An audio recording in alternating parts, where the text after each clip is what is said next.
whether we like it or not, government and governmental organizations play a very, very important role in multiple aspects of our life. I think it is in this context, I think we should definitely look at understanding how our current governance institutions have colonial remains, and those colonial remains, how they impact us continuously. Primarily, we can see this is not focused to serve the Indian citizens, but primarily focus on control and extraction, and while giving a sense of stability to the Raj. This was driven through a very professional, ruthlessly efficient system called Indian Civil Services. This is how they have done, and I think we have more or less inherited a same system into India. Now, it's also important for us to understand how these institutions are being transformed or require transformation. Now that intuitive understanding of what is dharma, which is customized and localized, is replaced with legal bureaucratic authority coming from a law written in a language which is largely foreign to most of our people. And like I discussed earlier, uniformity was the focus of the British Raj, not really adaptability or customizations. And they were not looking at our people as citizens, more as subjects to be ruled efficiently, to achieve the objective of extracting our resources to the maximum extent. And civil services has always done that job for its masters, be it the British Raj or the post-British Raj. Now, if you see currently how the Indian civil services have transformed, we went through a phase of what is known as a development administration. So, and I really don't think it has worked really well in India. So this phase went on from 1950s and 60s to 1990s till the liberalization came to India. So unfortunately, because our democracy is also not really, how do you put it, completely an Indianized concept, it is still half Western, half Indian type concept. So some of the communities have captured power through this political system. I want water, I want, let's say, a road to be built. I don't understand why that person is asking me to write an application, go meet him, and tell me in 5 years it'll get built with this much money, that much money. Why there is migration happening? People are moving away from villages to cities. And why the old rural economy that we had in India before the colonial era is not relevant now? Why are we that? Why are we not going to that route? Why are we going through this route of urbanization? See, these are all very, very important, highly relevant questions. And what is our governance doing about it? All our GI-based products are the result of innovation that our ancestors did probably 1,000 years ago, or maybe 700, 800 years ago. Now it's time for us to redo it again.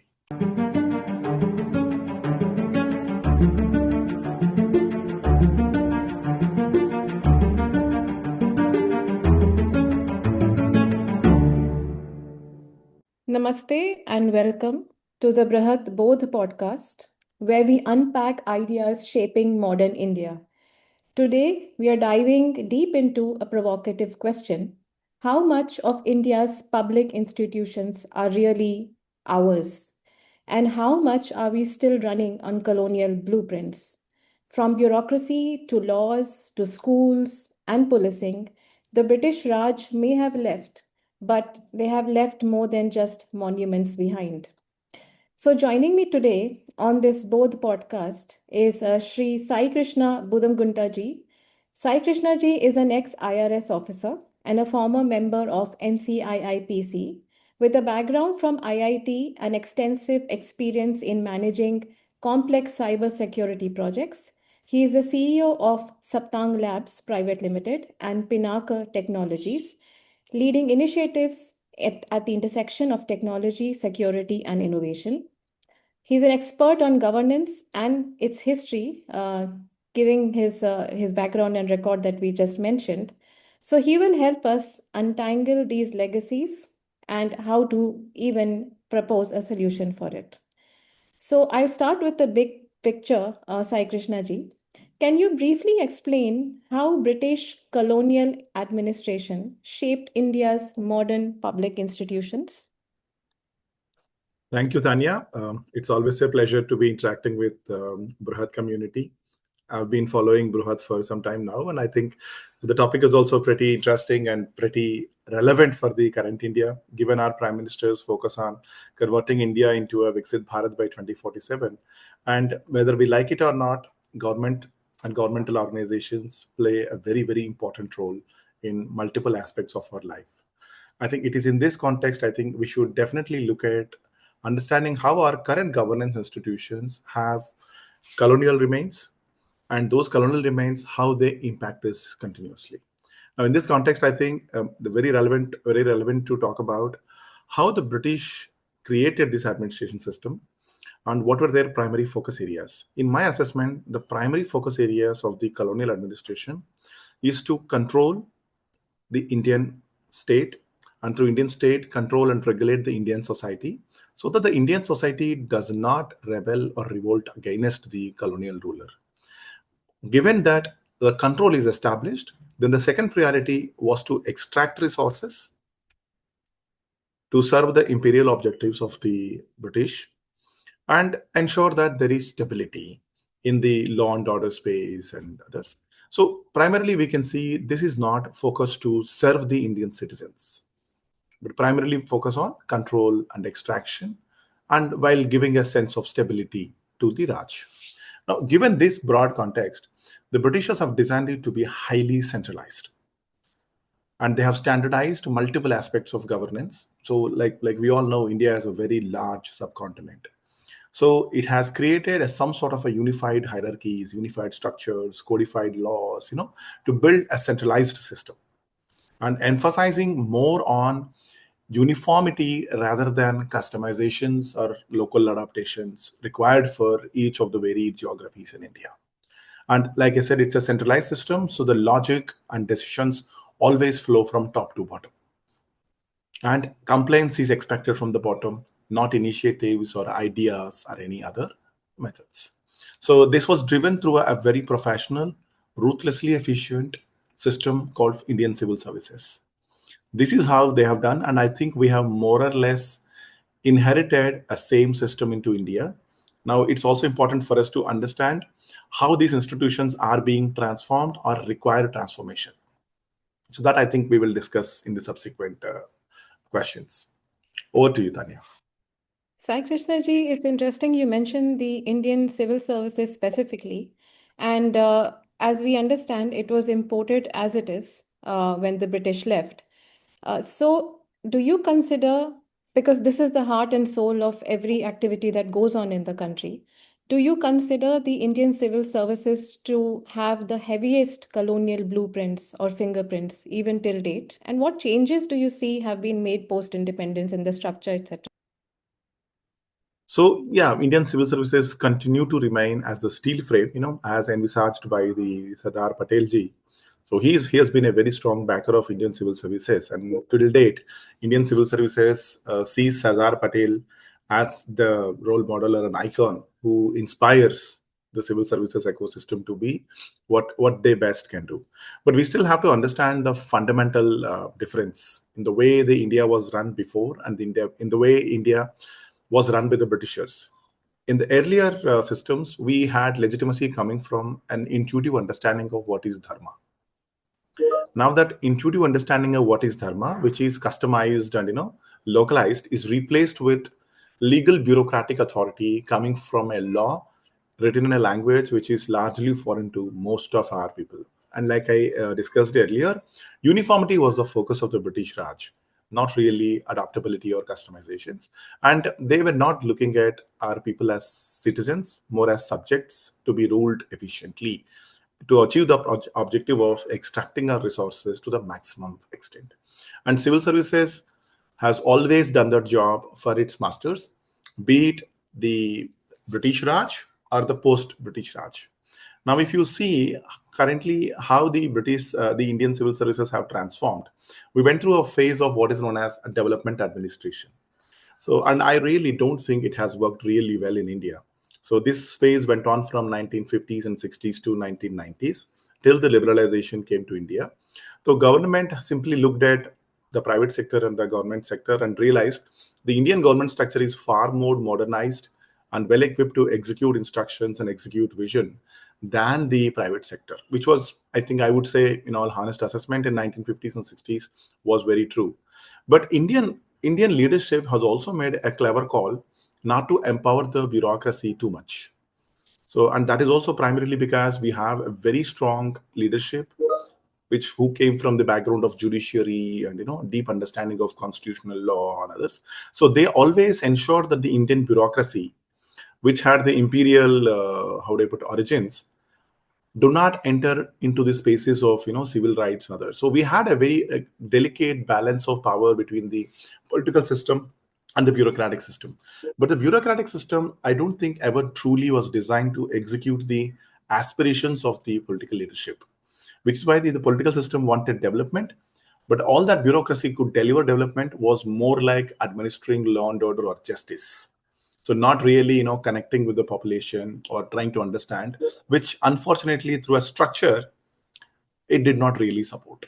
So these were, I think, a couple of challenges, and civil services continue to be efficient at what it was originally designed to be, and the political leadership's attempt or efforts to utilize it for several other things, I really don't think went well. So you're saying that these institutions were basically designed for control. And Absolutely. yes, and we have carried that on. Now we just broaden out the topic a bit because we have imported the political machinery, we've imported the administrative machinery, even the functioning of the parliament, and even the written constitution, etc. These are all borrowed ideas from a worldview that is centrally Western or Abrahamic, as you would like to say. It does not have the worldview that we present from a Indic or an Indian perspective. So, what are the reasons that we continued this, and what are the reasons that we are continuing this? Oh, very, very thought-provoking question. I think the fundamental reason, I think I would say, is there is an inherent obsession to order in any civilization-based society. There is always an obsession towards preserving order, or what we would otherwise call as dharma. And today, it is not like the current system that we have is the best, but I really don't think we have either the time or the luxury of resources to build a parallel system.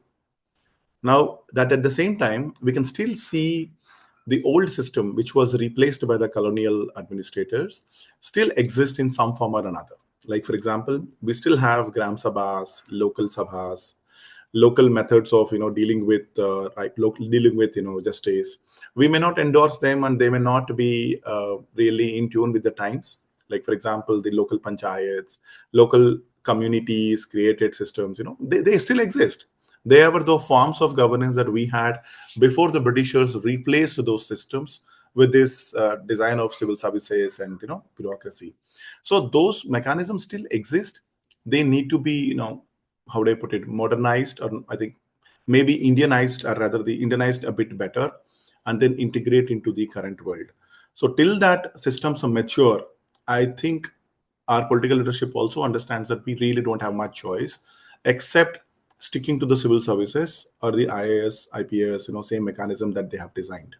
But at the same time, now I also see a great amount of effort coming in from the communities, and the communities are also very alert, and they are organized themselves by leveraging social capital or any other type of resources that they are able to connect, and building an alternative power base which will hold these institutions to accountability and enforce the will of the public on them.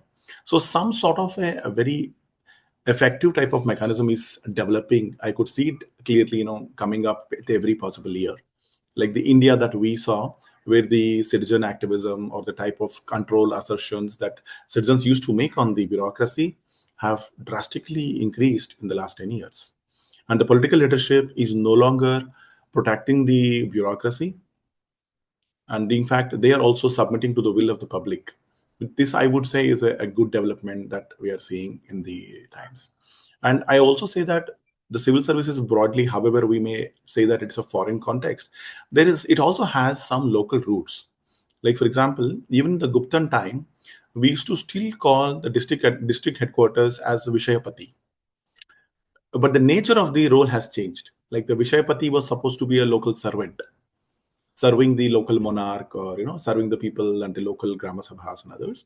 Now he stopped serving them, and he started serving the central colonial power. So that way we still have some roots of indic existence in the current system too. So we can slowly start engaging them. So another effort was done, I would rather say half-heartedly, was building Jilla Parishads. So Jilla Parishads could also become an alternative mechanism of decentralized governance, bringing people and them into the governing their own local states without undermining the central stability or the defense and other topics. So that could be a good example. Yes, thank you for that, Saikrishna ji.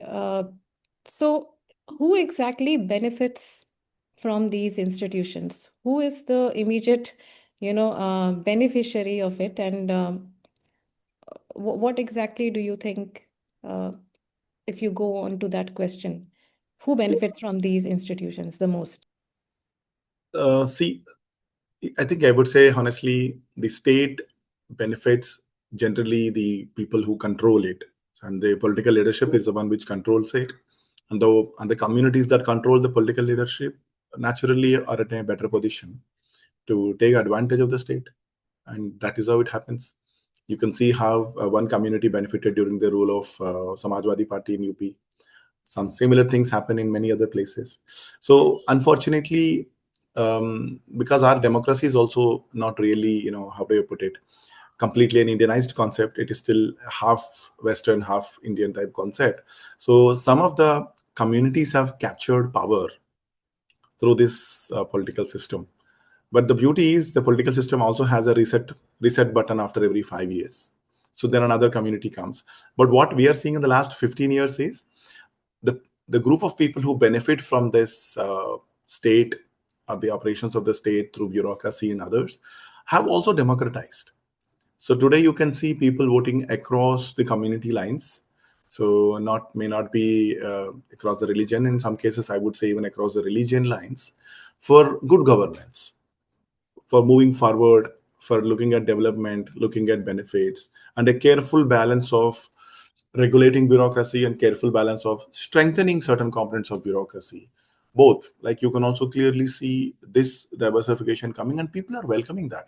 So I would say, yes, any community which is able to exercise extraordinary influence on the state through its numbers or through its resources will always stand to benefit from the state. But this is getting democratized with every possible cycle of elections. In the last 10, 15 years, I think we have been all seeing very closely how this community's depth has increased. Earlier, only a few communities used to dominate most of the calls in politics. Now, a very large section of society, the OBC community, has become very significant, and they constitute a large majority of India. Now, that way, I would say, yeah, there is a positive trend where these state and the state bureaucracy is benefiting few pockets. Yes, it will always happen, but the pocket size and the pockets constitution is getting democratized more and more, which is I would say, a good development. And that is coming because of the vigilance of the common man, and I think better education and better awareness due to media, better awareness due to now access to new solutions like this YouTube and videos and all that.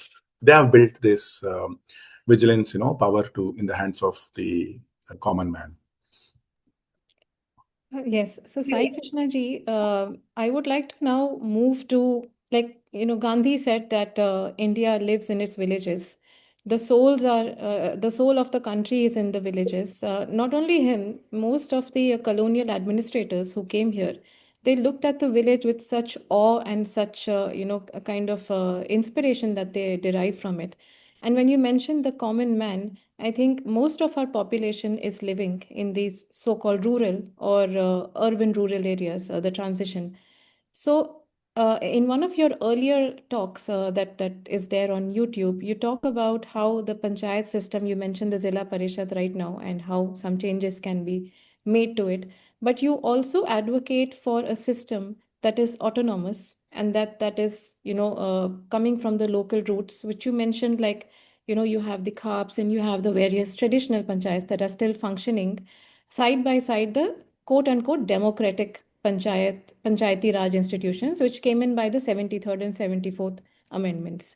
So, why are people still choosing to go with these traditional panchayats?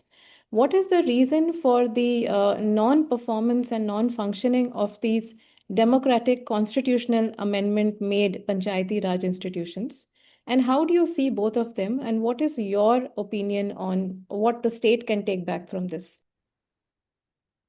I think I would. This will be a very very delicate topic to talk about, but I'll explain from my perspective purely. So the fundamental aspect that I would see is a person in a village. His interface towards a state is really non-existent. So if I'm a villager living in a village, I have to interact with the Indian state. Whom do I interact with? Either a village administrative officer or a block development officer. These are the people whom I interact with state. And they, to interact with these officers, I have to indulge in writing applications according to a law that I don't understand, and according to a process I don't understand. I want water, I want, let's say, a road to be built. I don't understand why that person is asking me to write an application, go meet him, go meet him, go meet him, and tell me in 5 years it'll get built with this much money, that much money. You see, the fundamental aspect is from that individual villager's point of view, there's a lot of learning that is required, and there is no resolution which is visible to him in a near real time. He's looking at like, okay, my job is to go and write an application and place it at the office and then come back. Now that doesn't really solve any of his problems. So he's still looking forward to someone who can give him quick, effective solutions that still make sense and appear fair to him.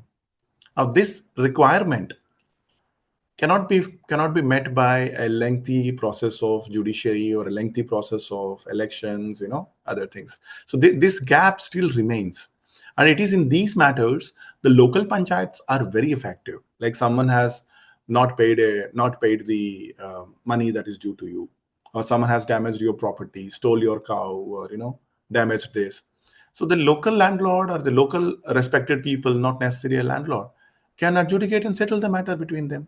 Now we indirectly, as a state, When also you say accept local this as panchayat, you say local panchayat, it means the traditional panchayats, not the constitutional democratic panchayati raj.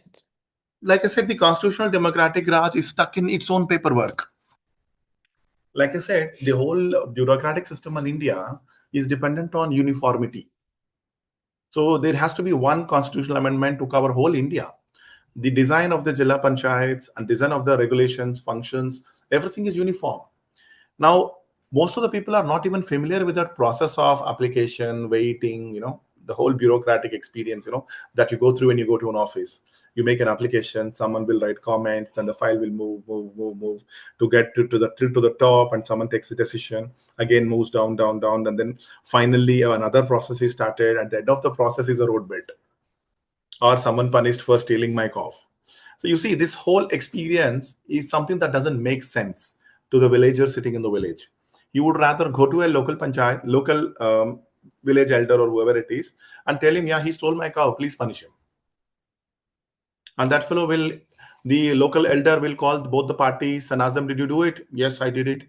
Compensate like this. Or the society will ban you. Any evidence? So they have their own logic. Now this gap, you see, this is a last mile gap that is not getting filled. So we very conveniently quietly call it as arbitration today, because the state also doesn't want to see that it is not willing to fill that gap, or it just cannot fill that gap. Now we are pushing towards arbitration. Let's create alternative mechanisms of justice. Now what are we indirectly acknowledging? That yes, this is a gap that I'm not going to fill. Please come up with some solutions which can be proved to others that they are fair and just. Like for example, the village elder favors his own family. Then what do we do? So this is the doubt that the institutions of state have. So they want to counter that. Now the whole point of having a village elder means he will punish even though it favors his family. So that is the dharma based system that we had in past. Now that dharma-based system, which gives him legitimacy, is replaced with bureaucracy and procedure-based system. Now this transition is what, I would say there are two different types of looking at the world. Now the village elder is expected to punish even if it hurts his family. And that is only when he becomes a village elder. Otherwise, he will lose his village eldership. This is how the villages have governed themselves in India. Now, this whole approach appears very suspicious to a legal bureaucratic system. So this, I think, would help us understand why these two systems exist. And the first system, the dharma-based system, continued for several centuries. And that is exactly why, and it provides quick justice on small matters immediately. Now, we also tried small causes court, family court, so many other matters, but they have not taken off like the way these systems take off. And the colonial system always viewed any dharma based systems as incomprehensible. Because what is dharma in rural Tamil Nadu is not the same dharma in rural Bihar or any other place. There are always small customizations and changes. Now, the bureaucratic system can deal with those changes. So it always views it suspiciously and never let it grow. This is the fundamental gap, I think I would say, we have in our country. Thank you, Saikrishna ji. You've laid that out very beautifully. I think apart from the awe and the kind of wonder and amazement that the colonial administrators looked at the villages, also Gandhi has left behind a huge legacy and writings of rural industries, rural education, etc. Uh, it's basically something that has been tested and tried for centuries and thousands of years. However, the reason why they don't want to be adopted is because, of course, the loss of control, right? You would be giving that autonomy to the people to decide and make their decisions. And the village elders, if they were that corrupt, I don't think people would still be running to them. And of course, going through the procedures and the bureaucratic controls and the language, so it basically defeats the very purpose of the so called development that you are trying to push forward. Because if that common man is not able to understand how he interacts with the state, then I think the purpose itself is defeated. And we should also look at the traditional methods. If they are working, why is the reason? Of course, the Panchayati Raj, the amendments that came, the 73rd and 74th, came after about 50 years of our independence. There were multiple committees that went through suggesting the same thing over and over. But there was a resistance and a resilience in not even putting forward this on the paper looking good kind of amendment, which doesn't translate into function on the ground, as you mentioned just now very beautifully. So I would just like to ask this next question, that when you see these questions of migration from the rural to the urban, and when you see all these issues that percolate and infiltrate these rural areas, despite the people wanting to do as much as they can to better the kind of situation, but there is this bureaucratic procedure that kind of obstructs it. So there's a lot of issues that come with this process that we follow, is the reason for India staying back in many ways. My next question would be to take this further, Sai Krishna ji. What exactly do you think that should we be setting up some kind of research, some kind of institution, some kind of, yeah, because this is the gap where the NGOs also step in. When the common man, especially the ones living mostly in the population of the rural or the urban rural, when they are unable to make sense of these bureaucratic protocols and procedures, we had Aruna Roy's movement, right, the Kisan Mazdoor Sangh in 1991, which is like a precursor for the RTI. That was an example. Then we also had the Aund experiment in the 1930s by Gandhi and Morris Friedman and also the Raja of Aund, where they gave it to the people's hands, and people, when they get a sense of responsibility, it has always been proven that they will make the most of it because they function according to dharma and conduct. They still have that alive. We have such multiple examples. We have such wonderful examples of people's psychological behavior when they are given responsibility and told them, this is your area, take care of it.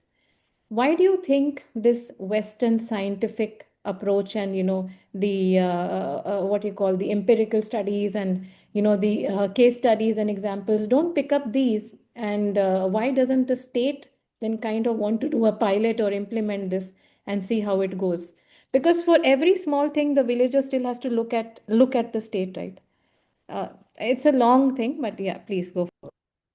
Yeah, I think the fundamental challenge of, because see, who is commissioning this study or who is expected to improve this study or implement this study, that is where it all starts. Now, the moment we are looking at, I want to do a study, and so in a way that I can roll it over to whole of India, I think that itself is a failure because there is no way you can build local governance for whole of India in one go. So these studies, I think they're by the very virtue of being very ambitious across the whole country, is where they start failing. And I would say now we also made a very interesting point on why there is migration happening. People are moving away from villages to cities, and why the old rural economy that we had in India before the colonial era is not relevant now. Why are we that? Why are we not going to that route? Why are we going through this route of urbanization? See, these are all very, very important, highly relevant questions. And what is our governance doing about it? See, look at the challenge. The challenge is India has always been land of trade and innovation. I would put it always that way. You can see the marvels of our temples, marvels of our forts. They're all brilliantly designed structures of engineering. Our houses, our boats, which used to travel and invade. Even the Cholas invaded the whole coast of Thailand and so-called current Thailand, Indonesia, dominated and came back. And see, there's a lot of engineering very quietly, silently done in India. Now, again, the British-driven education system has damaged our own capacity to learn from our own requirements and our own resources. So the whole uniformity, that they tried to push towards India has also destroyed what really, the diversity that made us really unique as a country. That's another big challenge. So the Indian villages in the past used to specialize in certain equipment and used to do it really well. You can see an element of this coming up even today in China or even in some parts of India. So now this uniform education has made everybody equally unemployable. Rather than making few people more employable in certain skills and few people more employable on other skills. The whole uniform education system is what I think we should definitely blame. And second, none of the villages either have any control on the education system or have any control on innovation that can benefit their communities. This is another big challenge. And in the past, the local villages used to have a lot of resources which were either donated by the local shreshtis and administered through a temple. So here, temple is not a religious entity. Temple is a sacred entity, and you can't cheat the temple. The fundamental, point is there. So it's a clever utilization of the ritual and the fear of, getting hunted for doing something wrong and creating it into a good dharmic behavior. And these small institutions used to create unique products today, which we very proudly tag as GI product. So they are all result of local innovation funded by local villages or communities to develop the trade craft of their own people and then figure out how to sell it. This whole local economy drive is defunded, probably with the invasions in India. And from that point onwards, this whole cycle got defunded. Because it got defunded, our villages could not innovate. And because they could not innovate, they slowly lost competitiveness. And all the old trade crafts that we have are no longer relevant. And so there is no option but for our villagers to migrate to urban areas. And the British era education system skills which prepare you for this era or this current society that we live in no longer look at villages, because Britishers, whatever they have done for science and technology and education in India, was largely an eyewash. They simply wanted to say, I have built 2 engineering universities for you, 3 hospitals for you. That's it. Rest of it, you do whatever you want. I'm not bothered. So with that whole approach, when they did it, they naturally became largely urban-driven, urban-focused enterprises. Today, even the exams that you have to clear to participate or become part of this ecosystem, like the IITs or the engineering colleges, demands that you learn English, demands that you speak good English, do math in the way that the Westerns want you to do. See, it is basically another barrier that they have created, which the urban only can clear easier and the rural cannot. So the rural has cannot innovate on the old skills, old things that they have inherited, and has to cross a huge barrier to become part of the next generation, or the current era skill sets. This is the reason why our villages remain poor and cannot innovate, and we cannot reproduce what our ancestors did really well. To correct it, I would say we need to build some sort of financial autonomy to local villages. I'm not expecting state to do that because, like I said, the state is a uniformity engine. It will push uniform rules all over the place, and that cannot happen. Some villages in Kerala would have different aspiration. Some villages in Andhra Pradesh would have totally different aspirations. So give them some sort of financial autonomy. Anyways, they are locally held accountable. Everybody knows who's spending, who's making money, who's corrupt. If they are villages, everybody know. Give them some sort of financial autonomy. Let them innovate at grassroots. The innovation could be as simple as building a small mobile app on the current ONDC platform or the DPI platform, whatever platform it is. And let us start creating this innovative spirit in villages, which will create local jobs. So that in one stroke, we restore pride, build village autonomy, reduce stress on urban areas, and build a robust economy. And we have to also undo this hyper competitiveness that we have created for clearing good exams, good colleges, and all that. Even today, I see most of the engineers who have gone through engineering are looking at going back to their villages and figuring out some other jobs which pay more than what they are currently paid in India, currently paid in any of the cities. And if you subtract the cost of living in a city, they are making much more in their hometown with their skills than coming to a city. All of this can be very efficiently done if we just focus on giving some sort of financial autonomy to rural communities, or whatever it is.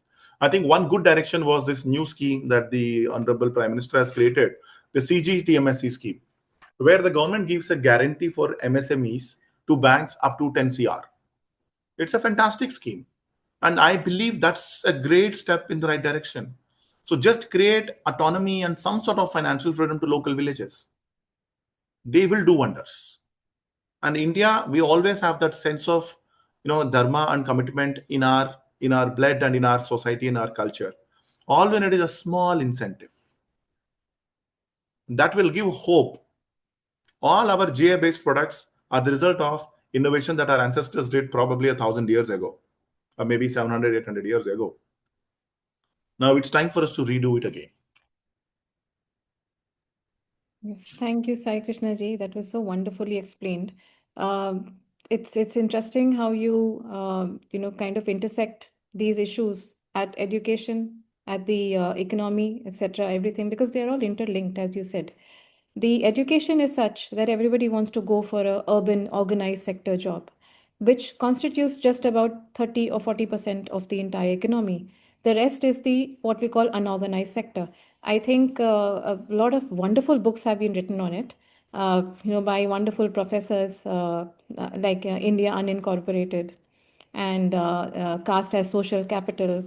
And then also by S. Gurumurthy ji and also by Professor P. Kanagasabapati ji. Wonderful how they have listed out these, wonderful performing village kind of economies that are functioning because of the reasons that you've said, and how they generate their own funds and resources, etc. I think these are wonderful case studies that need to be taken up and understood that economy has to be shaped as per the customization of what people need, and to also elicit their unique talents and skills that they can feel proud of innovating and presenting to the world. So I think that's a wonderful, robust idea that you said of Make in India, is we kind of dismantle some of these education and economic systems that we have, which favor only a certain category and class, causing the majority of the people to kind of unnaturally gravitate to those kind of lines and lanes, which doesn't benefit the country overall as a whole. So, I mean that's such a wonderfully encapsulated way that you said. So Saikrishna ji, I would like to now understand your journey. You also came through the same route, joined the IRS, and then you understood something which something that was not presented to you, and you experienced that. And now you're looking at how to correct that in your own capacity. Because, of course, as you said, it's difficult to expect it from the state, which is functioning in a certain process and machinery. So tell us about your journey and what was been your discovery. Thank you, Tanya. I mean, of course, most of the knowledge that I have gained, all credit to my teachers. I've been very fortunate to meet amazing people in my life. So, in fact, Kanaka Sabapati sir is also one of the person with whom I've learned a lot by observing how he did his research on MSMEs in in Tamil Nadu. Fantastic research highlighting how family traditions have done phenomenal work in creating good innovative organizations in such places. So now, coming back to my humble journey, I am actually from a small place called old town called as Gudur. It's a little north of Chennai, where I currently reside. So from that point, I moved to I studied IIT. I studied at IIT Guwahati. Again, a total chance happening. It's a story that I don't think anybody would believe. I had a very close friend who came from Bihar. So my hometown Gudur is famous for mica mines. So we had a pretty solid expats. I'm expats in the sense, not really expats. Pretty solid communities coming from multiple parts of India who were into mining. So that person introduced me. One of my classmates, he introduced me to an institution called IIT. He said, "Yeah, IITs are one of the best colleges in India. If you really like science and technology, you should go there." And in Andhra Pradesh is a very highly competitive state. And that state, I don't know, for some weird reason, instead of going to entrepreneurship, it naturally engages and encourages all of its youth to go for salary jobs and do it damn well. So you have a culture there, which demands you to obey the command and do your best. This is some sort of a gift. I also see the same drive in Odisha. So entrepreneurship is not important. What is important is take a job and do it damn well. On the other hand, Tamil Nadu, Kerala, they have a slightly different view. I would say Karnataka also similar to, they seek stability, order instead of disruption, and this is a cultural trend. So my drive was also similar. I also wanted to go to IITs, worked really hard, got into IIT. Once I joined IIT, I realized I really don't know what to do after that. So my journey till IIT was about going to IIT. Once I reached IIT, I had no idea what to do. And the preparation for the IIT makes you highly disciplined and structured in your thinking and hard work and everything. So you have a lot of energy now, which comes out of it's like a sadhana, literally like any other sadhana that people do. It's pretty much like a sadhana. Now you have energy. Now you don't have a direction. So that pushed me into some sort of a depression.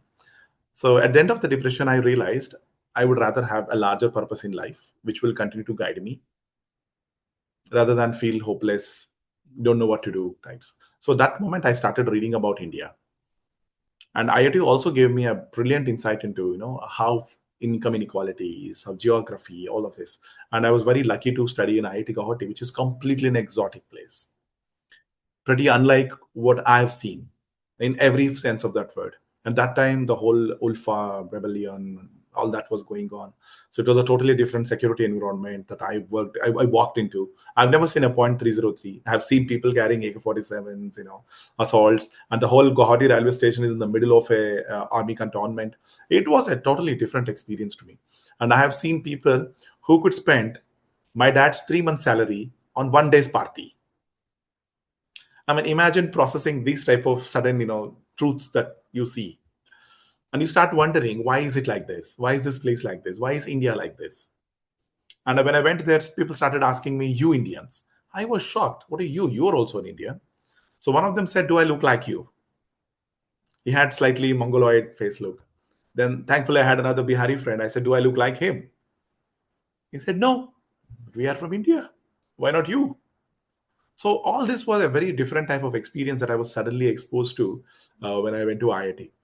And that's the time it was also, I had a fantastic library, great collection of books. And I really enjoyed reading. And that's where I've got my ground studies and all that, first-hand experience of it. And that also naturally led me to conclude that key.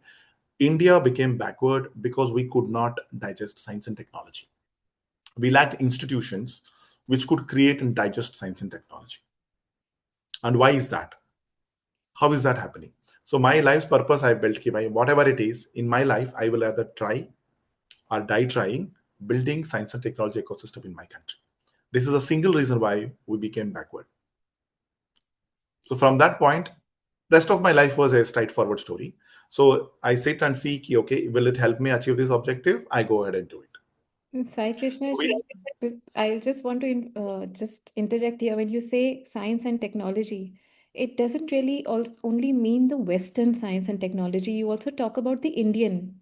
of That course, of course. So now that thought process refined over a period of time. So initially I started why did we ignore science and technology? Then I started asking a better question: whose job was it to take science and technology in India? Why did that institution fail? So that naturally led me to a conclusion that we have cultural deficiencies. Like look at the Nalanda University. Look at several universities. It was their job. They were the earlier, so-called. I don't think it's a fair comparison, but they were like the earlier IITs. They did fantastic. Apparently, when Nalanda University, it burned for 3 months. Imagine the manuscripts that we have lost. Imagine the tech that we have lost. Such a sad thing. Now, those type of events, once these type of events happen, what institution replaced it? There is no institution that replaced it. And our culture did not have an answer to that because our culture did not anticipate that level of brutality which will be inflicted on us. Unfortunately, India, relatively, when you compare with any other part of the world, enjoyed a relative long terms of peace. Even though our kingdoms used to fight each other, they always had two exceptions: never kill the traders, never kill the intellectuals. We still have a saying, Brahman Awadh hai. A Brahman should not be killed. So they are basically talking about a knowledgeable man because he is an investment of the whole society.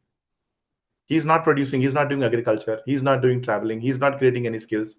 What is he producing? His job is to understand what is good in this society, in this generation, and reproduce it efficiently for the next generation. So it's a knowledge job. He may not be producing rice, but he is preserving how you plant rice and ensure that your next generation understands how to do it because you can do it all the time. So his job is to do this reproduction. Now that led me to a question: why did we not reproduce science and technology? Why did we ignore material sciences? That led to my conclusion that our culture could not come up with an answer to this invasion. We have mastered the art of thriving in peace, which is what exactly we are doing today. Look at India's rise for the last 70 years. We have mastered the art of thriving in peace. We always have a difficulty in dealing with brutal conflict. Because as a civilized society, we abhor it. We hate it. Like, and today I live in Chennai. Very close to, we have a temple called Kapalishwaran temple. Now, the temple name itself means the god is a Kapali. Kapali means someone who carries a skull. Go and see him now. You don't find any skull. But the history tells us he was worshipped as Kapali. See, our civilization, the civilization experience that we went through, removed that because we abhor conflict, violence. I'm not glorifying violence. I'm saying every state, every society must have a suitable response to brutality and to protect itself and protect its core institutions, one of which was science and technology, innovation. And the best way to do it is reproduce it at a community level. You're a trading community. What innovation have you brought? You're a community which manufactures, let's say, whatever it is, anything, any item, combs. What innovation did you bring? Toothbrushes, what innovation did you bring? So this is a question that our culture should remind all of us. What did you do new? How are you taking forward the legacy of your ancestors? Today you are alive means they have made so many sacrifices. They have preserved such great techniques and technology, whatever it is today, so that you are alive. What are you doing to honor them and take it forward? What did you innovate? This must be a cultural drive in us. Only then we will do really well. That's so beautifully said, Sai Krishna ji. And when you talk about innovation, and they have been wonderful innovations at the grassroots levels. One of them that comes to my mind is Mansukh Bhai Prajapati's Mitti Cool, which was it's from Gujarat, coming from a very small, so-called underprivileged community, and rising to such great heights, uh, not being very educated also. Professor Kanaga Sabapati in his books mention many other such examples all over India. Could you cite such wonderful innovations despite this state blockade or non support? Could you cite one or two that you personally have seen that can be an example or a model that people can look up? I think a very commonly agreed point is the whole IT industry. The whole IT industry succeeded despite the state. I think Sridhar Vembu is doing something interesting. So that's another great experiment. I very closely watch it. I very closely watch it. And only one blocker for us, especially in my company. In fact, we are also very keen to replicate what Sridhar Vembu is doing. Because why should we spend a huge amount of resources in creating inside an urban area? I would say the only blocker is increased air connectivity or travel connectivity. And today that's a good ongoing story. And today people accept online meetings. Unfortunately, in my space, in the space where we work, most of the meetings are in person because of confidentiality and others. That prevents us from trying online. But why not? Why should we? And it really helps us also as an enterprise. Also, it helps me today. If I am offering, let's say, 70,000 rupees to someone in Chennai, if I offer 30,000 to him in his hometown, he will be very happy because actually he'll end up spending most of the money. And that way it reduced my cost. As a startup, I have a longer runway and I have an employee who is happy. His mother is happy, his family is happy, everything is happy, everyone is happy. Why can't we do that? So that's the type of change that we are looking at. I think that is such a wonderful example, Sai Krishna ji. Sridhar Vembu ji is, of course, an inspiration, and I'm so happy that we have wonderful people like you also following suit. This brings me to this quote made by the U.S. ambassador to India in the 1960s, John Kenneth Galbraith, and he called India a functioning anarchy. Now, these were the times in the 60s, 50s, and 60s when India was just recovering from, the colonial kind of rule and the British going back. And he says that it's wonderful that the Indian economy manages to function and do well despite the state. It is because of the ingenuity of its people, despite the government and institutions being less supportive, and they favoring a certain kind of an economy or education, etc. But these people, he says, especially the rural people and the other people, they continue to function and thrive and be resilient and do well despite no support. I think it's such a wonderful statement to sum up the beauty of the Indian spirit that Galbraith mentions in this, and you also say the same thing when you mention it here, and so does the other people that I mentioned, Professor Kanag Sabapati, etc. The Dabbawalas is one of wonderful innovation that Professor Kanag Sabapati has studied. Uneducated, semi-educated, people running this wonderful, so-called ISO 9001 certified, and we say that the educated and people who are rural don't have brains to run a business or an organization.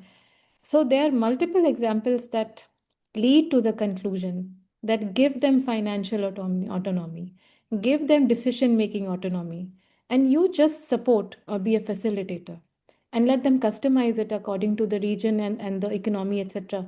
That we need to, only then we'll be able to thrive. Um, so, uh, uh, so you were continuing with your journey, Sai Krishna ji, and then you learned about this during your days at IIT, and then. And then it was a straightforward thing. What can I do? I mean, in fact, I started my career after the IIT. I had my own startup with a couple of friends. I built a solution which was something like machine learning at that point in time. Now people call it machine learning. That time it was not. So we tried. We were very easy sells to America, but we could never sell to India. So it was such a shocker to me. That's how my journey started in India. So, and of course, we were also naive young kids at that point in time. I realized, okay, this is not how you do it. If you want to create an ecosystem, you need to become part of a very large enterprise which can do it, which is its mandate. At that point in time, I'm talking about 2005, 2006, Government of India was the largest player in science and technology. So I thought, why not join Government of India? So I joined. I spent around 10 years. I've done really, well, all to the blessings of my elders and seniors. I had fantastic tenure in civil services, and it's a very unpopular thing to say, but a very, very right thing to say in my view. Civil services is full of brilliant people. I keep joking and telling people civil services is where unstoppable force meets an immovable object. So the immovable object is the bureaucracy, the rules and regulations that we have inherited from the bureaucracy.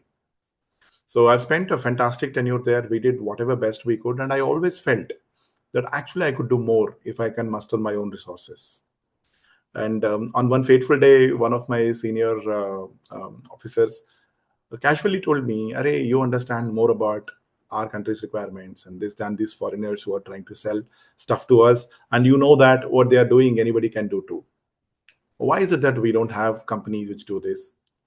And I was just talking about the same topic. Then why in a just he said, "Why don't you do it? We'll support you. Why don't you do it?" And we just laughed at it and moved on. Then there was COVID. And then COVID gave me some time to reflect on these realities. And then I realized, I spent close to 10 years in civil services. And I realized I have not really made much progress in what I set out for myself as my own objective in life. Then somehow I went for a very long walk on the beach. And at one moment, suddenly, there is an inner voice which tells you, it's over, move on. That's it. I stood in the beach and I cried there for half an hour. I have no idea why I cried even till date. I still keep wondering about it. Why did I cry? After that, I came home and I said, I think I should move on. And I'm very grateful. My family has always been extremely supportive of me. And they said, sure, please do. I had a great difficulty in convincing my bosses that I should move on. And all of them were very helpful and supportive. And then I started this journey. And of course, starting in India is very difficult. But I would also tell you, it has become much, much easier. Creating companies is easier. Getting many schemes and others, most of them, government, I've come to a clear understanding, government cannot do industry promotion, or, these type investment promotion. They cannot do because the bureaucracy is not designed to do that type of jobs unless until we do a fundamental shift. Now, another thing, we work on largely on national security. So now national security means, unfortunately, our Indian market today is completely IT services driven. So the ecosystem that we require is very different. And ecosystem of IT services is you take a project, you don't own it, you build it, you ship it, you're out. That whole ecosystem dominates Bangalore. It becomes really difficult to build product companies there. I know there are a couple of people who do it too. There are always exceptions. Now you need to create an ecosystem where you have people who look forward to building a product over a period of 5-6 years. So that ecosystem, thankfully, I could happily find in Chennai. So that way, I'm very grateful.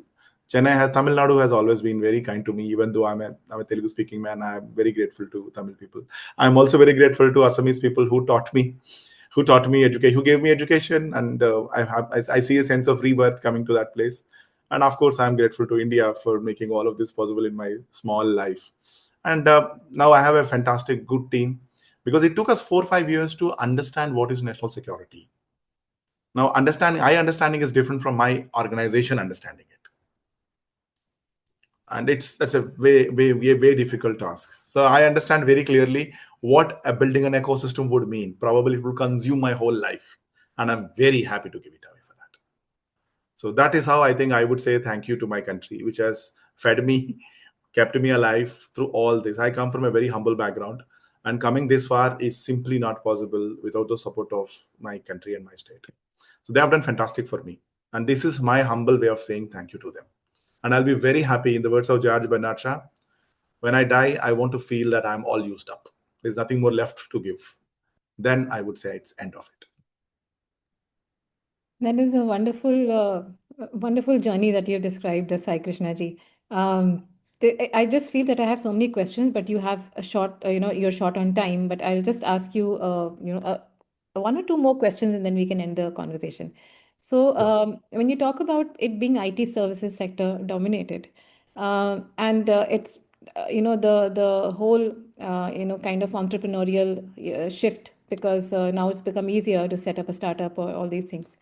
uh, so two, three things that I want to, kind of bring to your notice here. Uh, this whole kind of dominating attitude of the supranational bodies that we look at, which is the United Nations and the other,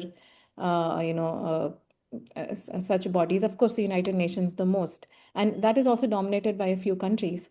Um, the ease of doing business list that they take out year on year, when India sees itself dropping on that list, is it only then, it starts to bring in reforms and remedies for a particular sector which caters mostly to the foreign, kind of requirements rather than their own, like the IT sector domination? The United Nations driving India to reforms. What is their domination, and do we look at them for kind of, leadership, how to reform, how to move forward, and how much of this is locally driven from India?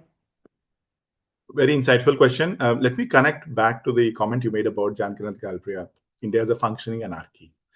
The challenge that the Westerners have is, they create a conceptual map first in their head, come with a research hypothesis, and then try to map the institutions and organizations in our society. Because a continued civilization like India doesn't operate as visible institutions, it operates through culture, which is ingrained here. So they just don't understand why a person, even though he has an opportunity to rob and steal, doesn't. Look at the great example of dabbawalas. They can get away with it. Now. Why they don't do? They can get away with the dabba and run away. Who's stopping them? So this is something that the Western empirical observation studies, cannot fathom, because this is the social control driven through centuries of practice, backed by traditions and family honor, all this are very carefully planned here. They are never visible to them. Just the way they don't understand how Indian economics work. They cannot understand.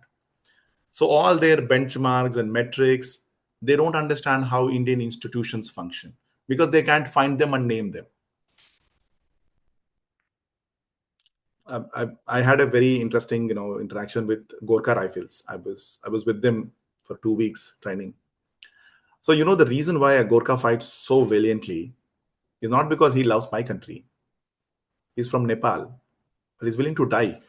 But he's willing to die because his community believes it is better to die than to come back as a coward. Now, what type of economic incentive, motivation, how can you explain this whole thing? Great example, why Indian women buy gold. It makes no economic sense. But you see, has it not saved us? I'm sure every family in India has a story where his family's gold saved them. See, there are things that the Western empirical methodology cannot fathom or understand. When they don't understand this institution, they simply declare they don't exist. This is the biggest mistake they are doing. And thankfully, we are benefiting from that mistake. Now, their whole conception of IT services is they think, okay, I will outsource this design. You build it like a low-cost coolie or a labor. And I believe that you will not understand because you are incompetent to understand. It's a big mistake. So today we have so many people who are trained in the West, understood way better, and are going to build better things. So this is something they think they are very clever, and they underestimate the civilizational wisdom of this nation. They have done it with China. I'm fairly certain they'll do it with India too. And that's exactly what they're doing. So when they try to intervene, now think about this, when Donald Trump imposed sanctions on India, How did India respond? Calmly and coolly. Now, who has the upper hand? Did we sign it? We didn't. Who wants to sign? They want to sign. Did you not survive it? So that's the civilizational wisdom. Our calmness and silence is generally misunderstood as weakness. That's exactly what even Chinese got. They thought one Galwan and India will come surrendering. No way. You're underestimating us. Look at Afghanistan. Taliban came. Pakistan thought, oh, now India will come to knees. Who came to knees? Who's still there? India is still there, whether it is Taliban or not Taliban. It's a Pakistan who came to knees. So people traditionally underestimate India because they just can't understand us. And yes, it is true. We have our own ways, our own cultural institutions which are deep down here. Sometimes even we don't fathom them. But they are the result of evolution of centuries. And I would rather bet my money on them than on empirical studies which are based on a very reduced view of the world, simplistic, oversimplistic view of the world. So that is why I think this century is going to be the India's century. I'm fairly certain of it. That is because everybody seems to misunderstand and underestimate us, which is always a great recipe for success. Yes, and that's wonderfully said, Saikrishna ji. Coming back to this question of looking westward for our administrative and our economy reforms, with those reports and lists that keep coming out, how do you see that? I would simply say they are pandering to their audiences. Let them. Why should we respond to it? We don't have anything. We don't have anything to respond. Why should we give them attention more than what they deserve? They are pandering to their audiences, saying, "Oh, we are going to civilize India." They're doing it in a different sense now. They are not calling it civilizing or white man's burden. They are saying exporting democracy. You see that the whole thing is same, but all being done is to make it look soft and nice. The way they're doing that export of democracy is by setting benchmarks and goals. When convenient, we will achieve. When not convenient, we will not achieve. So it is a larger public interest that should drive us. So not falling for their game by complying with their rules and regulations and standards that they are setting to us. We will achieve it if it is useful for our public interest. If not, we should ignore. Why should we care? So you're saying at the international stage, when we discuss or negotiate, India still holds a lot of power to say yes or no to multiple things. We've Yes. done that with, the nuclear policy that they brought out. They wanted us to ratify. We've done that time and again with the Parmanu test that Atal Bihari Vajpayee did in Pokhran, and so on and so forth. So India has to use that might, and the ingenuity of people will continue to keep this civilization running, because, as you said, the culture is in invisible institutions and embodied invisibly but comes across tangibly and manifest because of the Indian ethos and spirit that people carry. That's what makes India such an exotic, wonderful place, right? People fail to understand this. It's actually not a dichotomy, but it actually is a functional anarchy, but which is actually working in a very organized and functioned way. In fact, our concept of Rita captures it brilliantly, which I don't think you can translate in English. That's exactly where their difficulties start with. Our concept of Rita and Dharma, they don't understand it. It's really difficult for them to grasp it. And for even a villager, you go to any village and you try to do something bad, the villager will come and say, "This is adhar, don't do it." You ask him what is dharma, he can't answer it too. But he knows it. This is not. That's the brilliance. That's what India is. That which sustains has to be upheld, and they know it very well what is the sustainable goals. You don't need to so I just wanted to end this with something that I would like to ask. When you see this whole free temples movement that is going on, since you understand economy, history, and world affairs so well, it is at the intersection of multiple solutions to multiple areas of our culture, civilization, and country. How do you look at it from an economic perspective, from a societal perspective, this free temples movement? See, we should always be very clear. The objective of Free Temples movement is to empower the communities. See, a temple is a place of worship. You can't chain it. So, what you are chaining is the opportunity of the community to utilize that institution to benefit itself. So, as long as we understand this and ensure that everybody understands this, I think we will have a huge amount of public support for this. And I believe the fastest way to build a counter institution, or rather a more Indianized institution that will serve our communities better, is this.